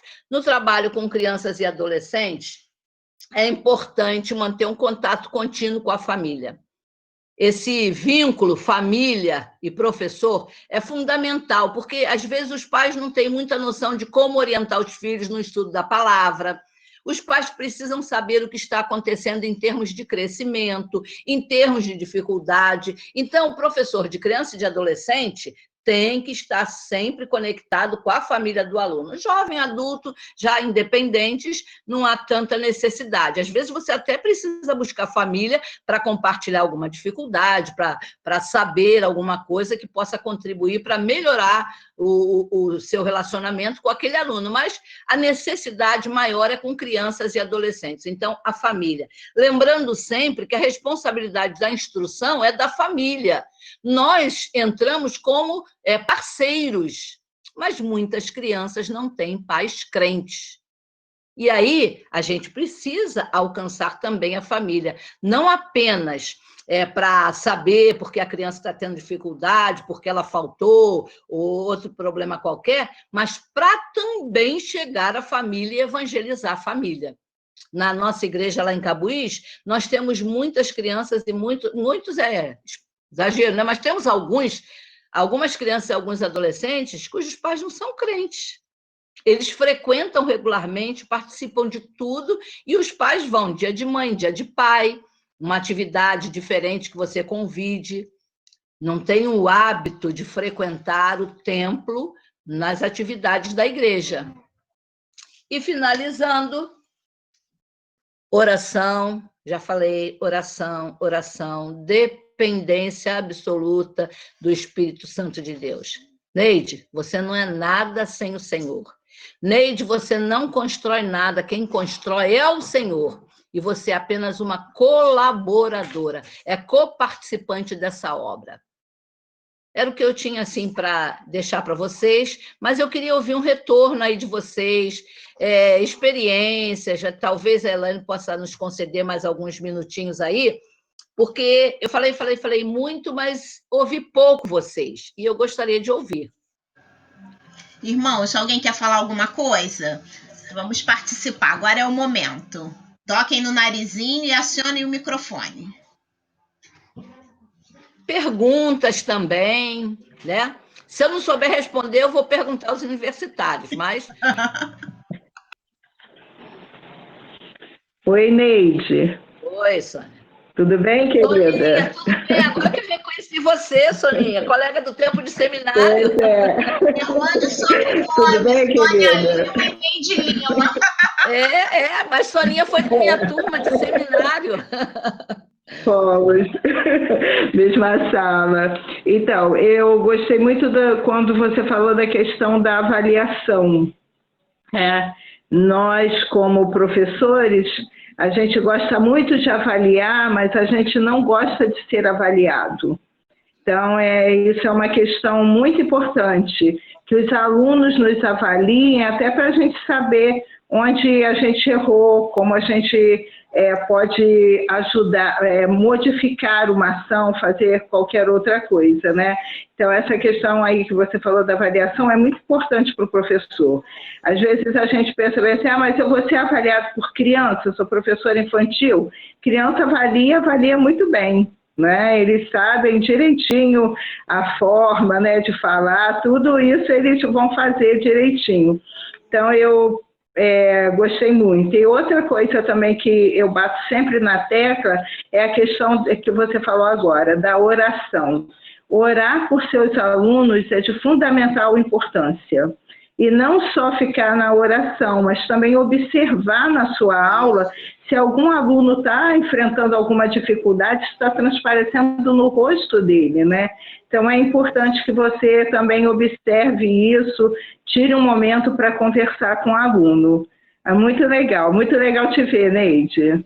Igualmente, gostei muito.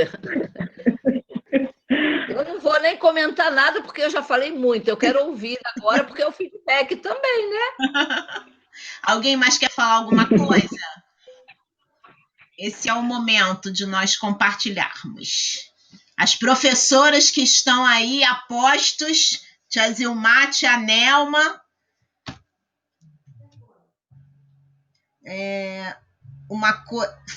Quer falar, Denise? Toca no seu nariz e abre o microfone. Tudo bom? Oi, Denise. Oi, tudo bem, Neide? Como estimular os professores a terem essa noção de ensino? Como convencer os professores, em especial os professores na igreja, de quererem ter essa orientação, de aceitarem essa orientação? É complicado, porque, primeiro, a obra de convencimento é do Espírito Santo. Então, a gente já tem que começar orando pela pessoa e pedindo que o Espírito Santo haja na vida da pessoa, né? Porque há muitas pessoas resistentes, muito. Então, eu acho assim que algumas atitudes são fundamentais. A primeira é orar pela pessoa. Segundo, uma coisa que a gente não tem o costume de fazer na igreja é reunião de professores. A gente dificilmente reúne a equipe como a gente costuma fazer nas escolas. Eu não sei qual é a experiência da igreja, mas reunir até por departamento, por segmento, professores do departamento infantil, se tiver departamento de adolescentes e jovens, sei, mas fazer reunião. Procurar ouvir também. Agora, nós temos que levar em consideração que a maioria não tem a formação em termos de pedagogia, né, de habilitação, em termos de uma base teórica mais sólida para estar ministrando. As pessoas têm boa vontade, se baseiam geralmente na experiência de algum outro professor, a sua vivência de igreja. Então, acontece também esse aspecto, sendo que hoje, eu já falei, num clique você pode buscar essa formação, né? Claro que parte do meu desempenho tem a ver com a minha formação de professora. Eu recebi toda uma bagagem que me facilita um pouco a minha ação como professora. Mas eu penso, Denise, que uma das coisas fundamentais é a gente orar para que Deus coloque no coração da pessoa um amor grande à obra do Senhor. Porque se não tiver amor, não adianta. Nós temos essa experiência, nós temos professores dedicadíssimos, que se esforçam. Agora mesmo lá na igreja nós estamos fazendo mutirão, pintando mobiliário, virando as salas de adolescentes, crianças e jovens de cabeça para baixo, mudando tudo, para eles serem impactados no retorno. Mas sempre tem aquele que age assim, ó, revira o olho, e aí? Então, eliminar de vez esse problema, só o Senhor. O que se pode investir é oração, reuniões que motivem a pessoa, né, a estar mudando, mostrando que mudar é fundamental. Quem empaca é o burro, né? Aliás, dizem que nem o burro, o cavalo. Porque a gente precisa estar mudando o tempo todo. Lá na igreja, por exemplo, o pessoal diz assim, dona Neide, não sei como a senhora consegue. Irmãos, eu vou falar baixinho, tá? E, Elane, corta esse pedaço aí ao publicar no YouTube. Em setembro, eu vou fazer 70 anos. 70. Sabe que é uma pessoa com 70 anos lidar com adolescente? Mas eu amo, eu gosto. Não gosto muito de gente velha, chata, mimizenta, não. Mas gosto de lidar com adolescente. Agora, eu sei que foi alguma coisa que Deus colocou no meu coração. Não é por mim. Porque eles são trabalhosos. Pessoas assim, dona Neide, como é que a senhora aguenta? Ninguém quer pegar classe de adolescente na igreja. Agora, Deus mandou uma moça que veio da Assembleia de Deus transferida, é muito boa. Ela só está se adaptando em questão de doutrina. Ela já está trabalhando com os adolescentes. Mas sempre vai existir aquele que vai fazer por obrigação. Não entende que ele não está servindo a homens, ele está servindo ao Senhor. Então, eu acho que uma boa atitude, além de orar, é tentar reunir, conversar, procurar identificar dificuldades também. Às vezes a pessoa tem dificuldade na organização do ensino, na apreensão do ensino, e ela não tem coragem de confessar porque ela pode se sentir assim, constrangida, né? Achar que é uma humilhação buscar uma orientação, uma ajuda. Então, quem estiver liderando, sempre se colocar disponível para caminhar mais uma milha, para ajudar. A outra coisa, eu gosto muito de enfatizar isso, gente. Eu até escrevi no outro dia isso no Facebook. Gente, por favor, não se esqueçam. Mateus 5, 6. Leia ali tudo que está registrado, quando Jesus falou aos discípulos, o chamado Sermão do Monte. Nós temos que viver aquilo. Caminha mais uma milha. Deixa a capa, ou deixa a túnica, agora não estou lembrada, se pedir a túnica, deixa a capa. Tem que caminhar mais uma milha em paciência. Agora, claro, se for uma pessoa extremamente nociva, tem que pedir a Deus também coragem e estratégia para afastar. Porque, às vezes, a pessoa quer ser por ser, porque até acha que aquilo dá uma certa projeção, e ela, sabe, não tem motivação nenhuma, não está nem aí, quer porque quer só para ocupar uma posição, ter uma projeção. Aí a gente tem que orar, pedir a Deus muita sabedoria, e, de repente, minha irmã, não é melhor, meu irmão, não é melhor você atuar aqui, me ajudar lá, entendeu? Mas eu acho que reuniões e uma aproximação assim, né? Pessoal, para conversar, procurar identificar as dificuldades que a pessoa tem. Agora, se ela for mal amada e mimizenta, só o Senhor Jesus.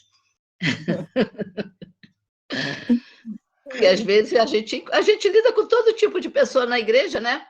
Aí, aquelas que, quando você se aproxima, elas já reviram o olho de má vontade, de falta de entusiasmo. Verdade. Eu não sei se eu respondi, mas... Muito bom.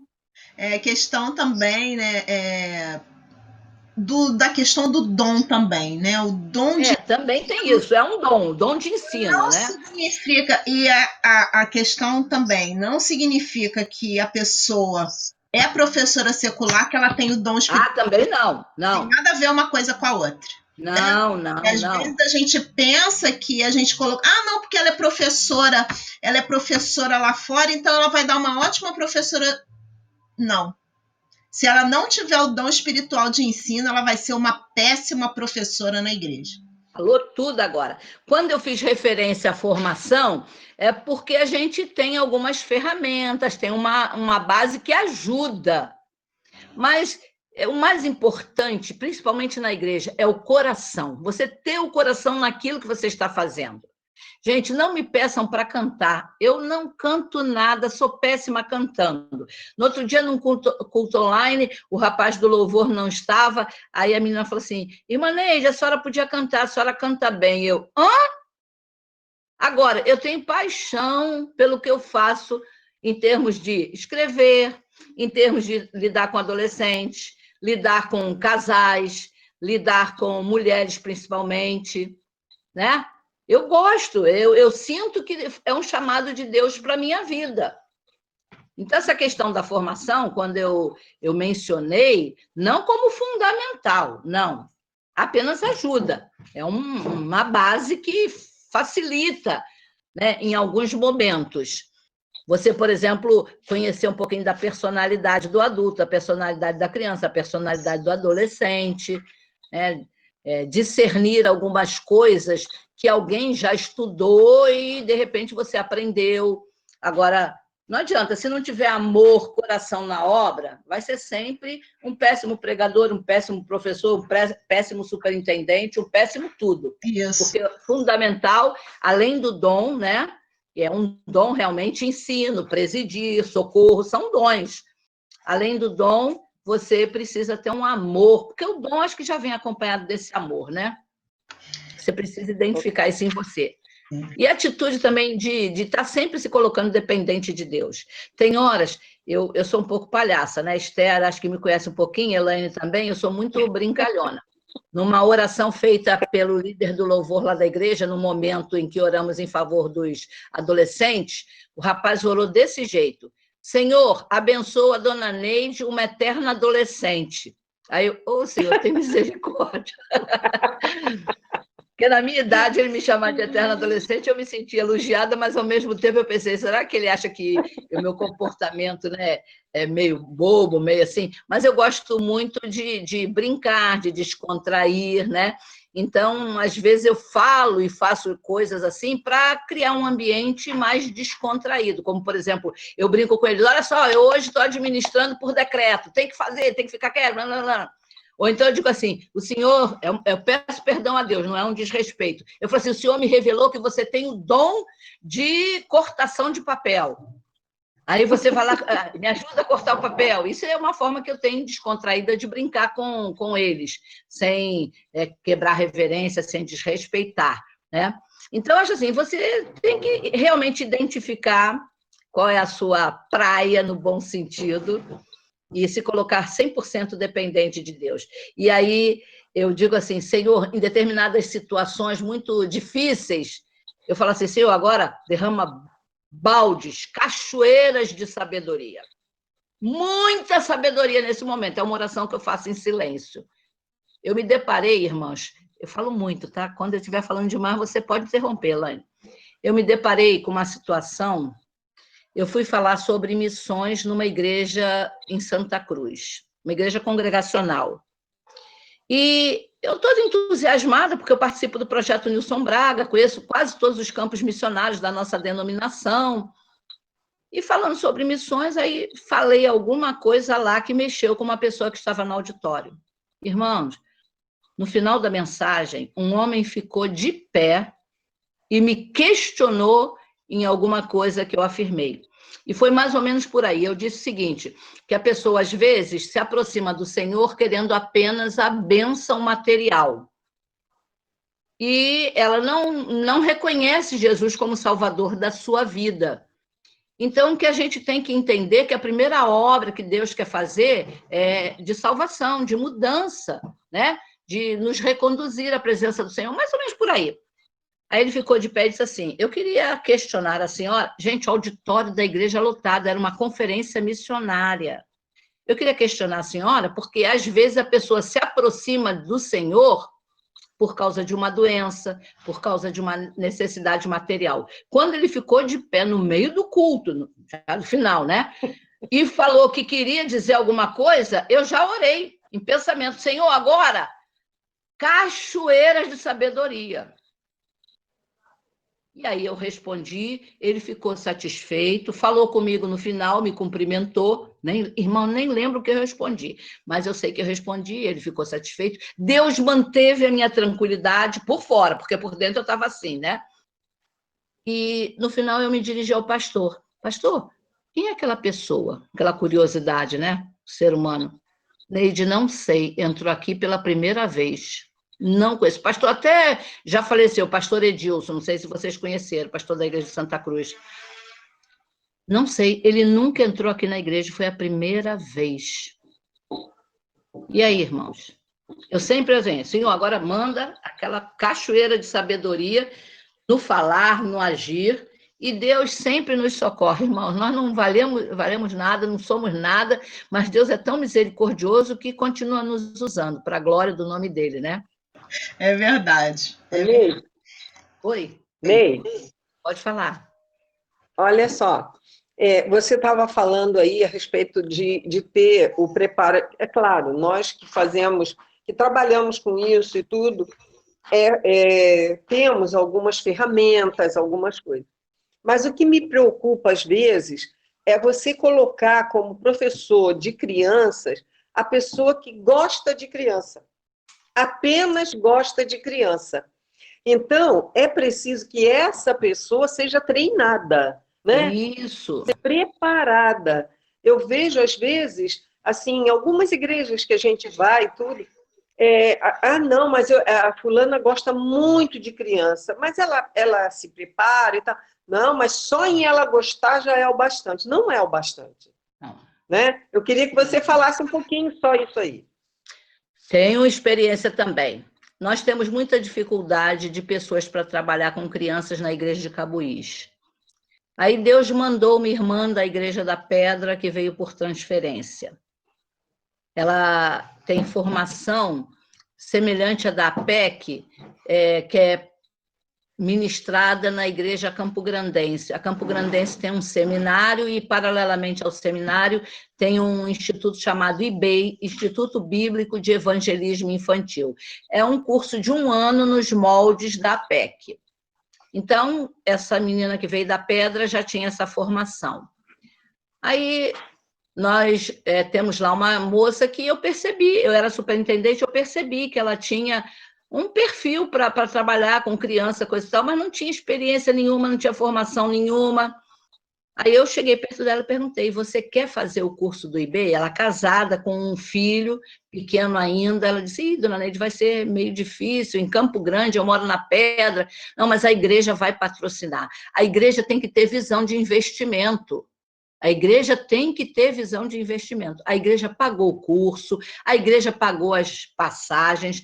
Hoje ela trabalha na classe dos menorzinhos com essa visão que ela recebeu através do curso que ela fez. Porque também tem uma coisa, o pessoal acha que trabalhar com criança é botar as crianças dentro da sala e botar para pintar, ficar passando videozinho para eles se distraírem e fazer brincadeira. Não. Gente, eu aprendi muito com a mãe do pastor Paulo César, do Grupo Logos, no tempo em que eu fui membro da Campo Grandense e convivi com ela. Ela é mãe do... Ela faleceu, mãe do Paulo César do Logos, do pastor Cláudio César, e mãe do Edson César, o Quinha, que é da Meva.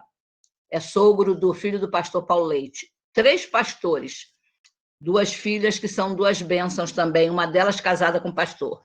E Dália era responsável pelo berçário da Campo Grandense. É uma igreja grande, com um berçário muito bem montado, e quando ela estava escalada para o berçário, as mães chegavam à porta, entregavam o bebê, ela pegava o bebê no colo e fazia um culto completo com o bebê. Ela orava, ela cantava, ela falava um versículo bíblico, ainda fazia uma pequena aplicação, um comentário, dizia alguma coisa no pé do ouvido do bebê. Aquilo me deixou assim impressionada. Aí ela disse assim, aí eu fui perguntar, Idália, você acha que a criança recém-nascida, 1 mês, 2 meses, né? Porque o maiorzinho já entende, mais pequenininho assim. Neide, os médicos dizem que na barriga a criança tem sentimento de rejeição ou de acolhimento. Ela percebe tudo, ela sente tudo dentro da barriga da mãe.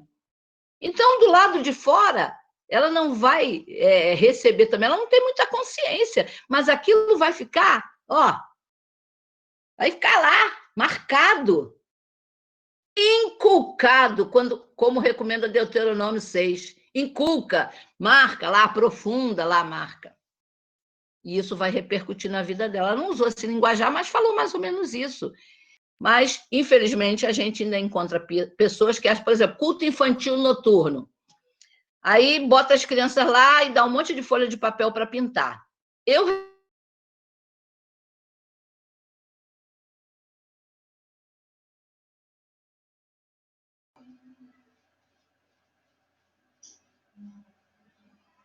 E ó, o dela, acho que a internet dela deu uma falhada.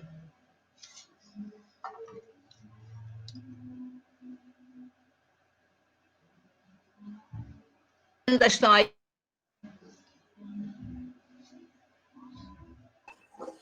Acho que ela está entrando de novo aí. Tá aparecendo uma segunda Neide aqui. Houve uma pequena queda aqui na minha internet. Eu recebi, na minha classe de adolescente, lá em Cabuís, uma pré-adolescente que chegou assim, dona Neide, eu posso vir para a sua classe? Eu disse, mas você ainda não tem idade. A gente também tem que ser flexível, tá, irmãos? Flexibilidade o tempo todo. Aí eu disse, mas você ainda não tem idade, só pode passar com 12 anos, não sei o que, coisa. Mas, dona Neide, eu já não aguento mais. A professora conta a história, depois fica o tempo todo mandando a gente pintar, pintar, pintar, pintar. Ela traz um monte de papel para a gente ficar pintando. Foi desse jeito que a menina falou para mim. Então, a gente precisa ter essa consciência de que é para evangelizar desde um dia de nascido. É para ensinar desde um dia de nascido, adequando, né? Eu não sei, Esté, se eu respondi, sei lá, eu acho que eu me perdi um pouco aí nesse negócio. Eu falo muito. Liga seu microfone, Esté, tá desligado.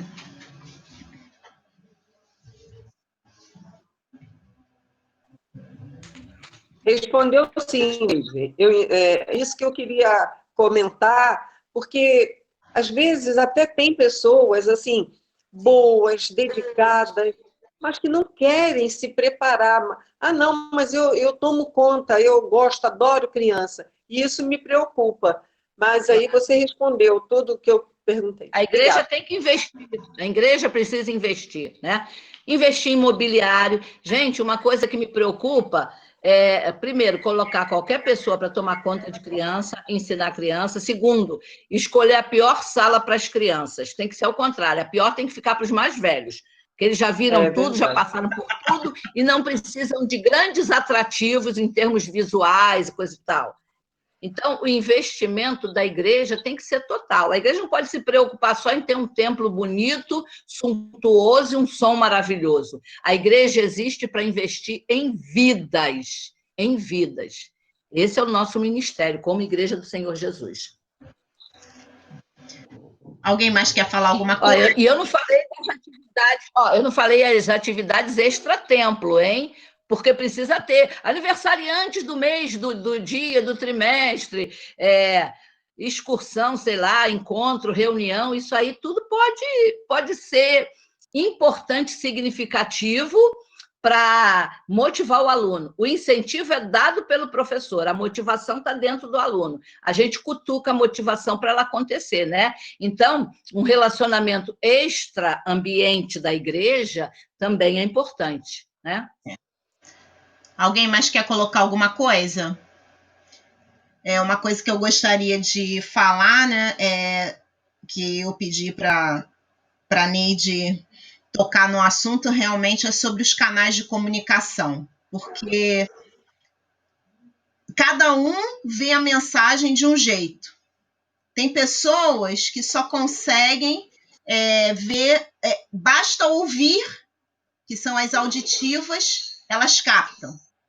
Tem pessoas que precisam ver, precisa ver a imagem para poder assimilar. Então, já ouvi muitas vezes, puxa vida, eu não lembro nada que o pastor falou domingo. Se eu conseguir gravar 3 minutos, eu não consigo, não lembro mais nada. Por quê? Porque a pessoa não é auditiva. Mas se ela vê uma imagem, imagem, se ela vê a imagem, ela consegue... Não, o pastor falou isso, porque ela está vendo a imagem na frente dela, né? E também tem as pessoas que não só conseguem assimilar por sensações, por sentimentos, né? Então, então é necessário que o professor acesse todos os canais de comunicação do aluno. O canal auditivo, a gente só acessa o auditivo. A gente falando e a pessoa escutando. A gente falando e a pessoa escutando. Mas nós temos os outros canais de aprendizagem que as pessoas hoje têm, e foi acrescentado o canal digital, que é aquela pessoa, não é que a pessoa sirva só do celular e do computador, não. É aquela pessoa que não é detalhista. É aquela pessoa que, você gostou? Gostei. O que você viu? Eu vi uma parede branca e um muro preto. Né? São aquelas que não veem detalhes, né? É o que a gente chama de a pessoa que tem esse canal digital. Então, a gente tem que sempre, não só no âmbito do ensino da escola dominical, mas até mesmo do púlpito, tem que atingir todos os canais de aprendizagem, para que a gente se certifique de que realmente todo mundo captou a mensagem que deveria ser passada, né, para o auditório, né, para os seus ouvintes, para os seus alunos. Eu passei meio batido nessa parte aí, né? Só mencionei que a gente tem que estar aberto ao novo e que a gente tem um universo muito diversificado e muito complexo, né? No grupo de alunos, e que a gente, preparando uma aula, precisa levar em consideração essa diversidade e tentar equacionar, tentar, de alguma forma, conciliar essa multiplicidade e diversidade. É verdade o que você falou. E a gente tem hoje muito recurso. Bom, eu acho que começa na pessoa do professor. O gestual, a voz, né? Você pode passar entusiasmo pela voz, o seu gestual, até a maneira como você se veste. Uma primeira coisa. Isso é significativo. A pessoa que fala sempre no mesmo tom de voz o tempo todo e não alterna aí o tom de voz e fala sempre assim, desse jeito, claro que vai cansar muito rapidamente o auditório. Então, começa na apresentação do professor. Depois, o uso de recursos. Com as crianças, por exemplo, você tem que usar muito a questão do visual e do auditivo. É musiquinha, é cartaz, é vídeo, né? Esses recursos assim.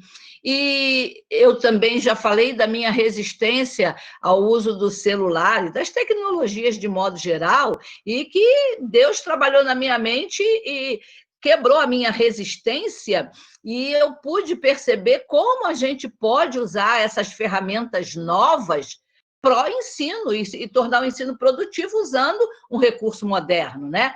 Então, é difícil assim, não existe uma norma, um padrão. A gente vai ter que trabalhar com a realidade que está diante da gente. Eu conheço o meu aluno, conheço o meu auditório, então eu vou me preparar, vou preparar os recursos, vou preparar o material, vou até preparar a minha apresentação pessoalmente em função daquele grupo. E cada grupo vai ser diferente, cada um vai ter características, determinadas características, né? Eu comentei a respeito de 30 e tantos anos dando aula no município do Rio e, no final da minha carreira, me deparar com uma turma que exigiu uma mudança radical no meu desempenho. E eu tive que sofrer um pouquinho para aprender isso daí. Então, é importante que nós nos preocupemos, sim, em atender a essa tipicidade do aluno, né? Aquele que consegue assimilar, introjetar com mais facilidade, ouvindo, vendo, né? Usando algum recurso diferente. Isso aí é importante. Eu, por exemplo, eu gosto de usar o PowerPoint, preparar as minhas aulas, as minhas palestras, as minhas ministrações usando o PowerPoint. Mas se eu percebo, por exemplo, que o auditório está mais preso àquilo que está projetado na tela do que ao que está sendo falado, eu tento equilibrar, né? Aí, dependendo também do auditório, por exemplo, eu falei no último congresso de jovens e adolescentes da nossa associação, ano passado, e era sobre o uso do celular e a prisão à internet, né? O vício da internet através do celular. E, claro, eu levei o estudo colocando várias figuras, várias imagens, algumas engraçadas, coisa e tal. Para jovem, adolescente, isso funciona. Mas, de repente, para um adulto, já não funciona. Tudo tem que ser muito pensado, planejado e preparado com antecedência para não surpreender também, né? E tudo regado à oração, porque quem dá sabedoria a gente é o Senhor. A gente, às vezes, se depara com a situação, não sabe nem por onde começar. Aí o Senhor vai direcionando, mas a gente tem que ter essa preocupação, sim, com essa diversidade. E o objetivo é alcançar a todos. E a gente tem que se preparar para isso. Mas oração, planejamento, né? E coração e amor naquilo que a gente está fazendo. Não sei se eu respondi, Elane. Respondeu. E com relação às crianças também, é a questão que hoje é falado, mas que no meu tempo, por exemplo, não era falado. As crianças que têm dificuldade de aprendizagem, né? Que são sim. léxicas, que têm transtorno positivo, né? Que agora tá em moda, tem o TDAH. E hoje ele já são assuntos estudados e que antigamente a gente taxava o aluno de preguiçoso. Ele não quer nada, é preguiçoso. Quando, na verdade, ele tem uma deficiência no ensino e que é tratável, né? Mas antigamente não se falava nisso, hoje que está se falando. Né? Por isso, desculpa interromper, Elane. Deixa eu interromper só. Por isso que o professor tem que se atualizar o tempo todo, estudar o tempo todo, buscar informação o tempo todo, porque a gente não conhecia, você declarou, hoje a gente já conhece muita coisa sobre essas questões aí envolvendo o aluno, né? A pessoa de modo geral. Irmãos, alguém mais quer fazer alguma colocação? Quer falar mais alguma coisa? Senão nós vamos encerrar, porque Neide também agora tem a igreja dela, né? Que já tem que entrar, ela já tem que entrar online. E é outra plataforma. Então nós vamos terminar. Eu vou pedir à Soninha que esteja tocando aí no narizinho dela, acionar o microfone para ela orar. Nossa Sônia Lima, irmã da Neide Lima. Agradecendo a Deus, nós queremos te agradecer por você ter aceitado o nosso convite, que Deus abençoe sua vida, a vida do pastor Julimar, à frente da igreja de Cabuís, que Amém.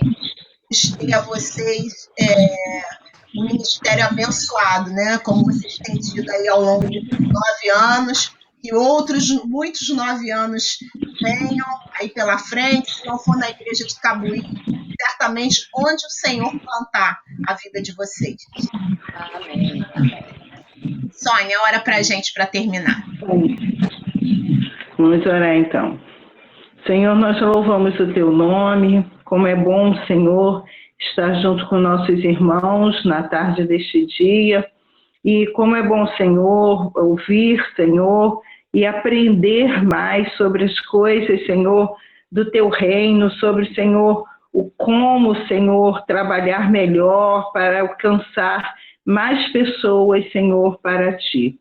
Muito obrigada pela vida da Neide, Senhor, muito obrigada por quanto tu tens usado a tua filha, Senhor, em todos os momentos da vida dela, tanto secularmente como, Senhor, na tua casa, Senhor, e agora aposentada, Senhor, também podendo fazer outras coisas na igreja, ó Pai. Muito obrigada, Senhor, pela vida dela. Muito obrigada por sua família, pelo pastor Julimar, por toda a sua casa, Senhor. Agradecemos pela vida também da Elaine, da Igreja de Vista Alegre, cada pessoa aí presente, cada irmão nosso, Senhor, representando suas casas, suas famílias. Pedimos sobre todos nós, Senhor, a tua bênção, que nós possamos, ó Deus, nos esmerar, Senhor, em fazer sempre o melhor para a tua obra, que nós possamos, ó Deus, nos dedicar cada dia mais à tua obra. Muito obrigada por Elaine, por Fabinho, por tu estares usando os teus servos nessa questão da tecnologia. Muito obrigada, Senhor, porque eles têm servido a Ti também através deste canal.